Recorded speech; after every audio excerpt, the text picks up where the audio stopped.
Raise your hand if you learned that Columbus discovered America. Don't worry, I learned it too. I'm just not going to be raising my daughter with that kind of bullshit. You may have also learned that Columbus was a great guy, an incredible explorer, a competent navigator, and that he was Spanish. He was actually Italian, he didn't know where the hell he was going, and he was a terrible person according to his own documents. My world was rocked when I was in 5th grade. My teacher had us read his diaries where he talked about his animosity for the Taino people and how he wanted to commit mass harm against them and how he ultimately did. And I was actually really hurt that our school would teach us such lies. And so what I'm going to do is teach my daughter the truth from the beginning. And we're going to do it ahead of time. So that way when she goes to school and they try to teach her that Columbus sailed the ocean blue in 1492 on the Nina, the Pinta, and the Santa Maria, she can raise her hand, interrupt class, and tell people the truth because we love a little troublemaker. And that's one of the things I am looking most forward to in my parenthood journey is raising a child with the truth from the jump. And when I talk about that, sometimes people get a little stressed out. But remember, there is always a way to teach children about the truth in an age-appropriate manner. My 5th grade teacher did it. And what could have happened when I was a little girl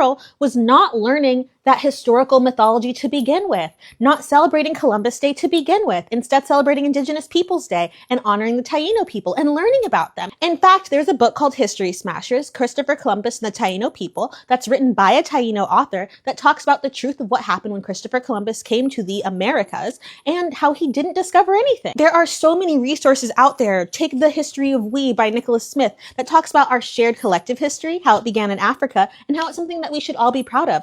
Written for children, because we can teach children the truth from the jump. And then when my daughter gets a little bit older, I'll explain to her how these historical mythologies are taught for a specific purpose, to uplift systems of dominance and power, to dispossess people, to justify Indigenous displacement, erasure, and removal. And then hopefully she won't have to unlearn as many things as I did. And the sad fact is there are a lot of people out there who think that the work of raising children isn't important or significant work and that it's not political. None of that's true and it's all rooted in patriarchy. But the fact is that we can raise children with the truth, and that is one of the most powerful things we can contribute to young people as adults. And if you want to do that, you don't have to do it by yourself. I make a show called Smarter in Seconds that will help you get smarter in seconds. There are resources like Common Sense Media that will help you teach young people in an age-appropriate manner. And of course, like my friend Michael Threets would recommend, there's your local library, which will have a wealth of resources on various subjects to make sure that you're not telling children lies, but instead replacing it with the truth. So to all the parents, librarians, caregivers, and teachers out there, let me know how you raise the young people in your life with the truth, because it's something that I'm very much looking forward to, especially as I wait for her to get here.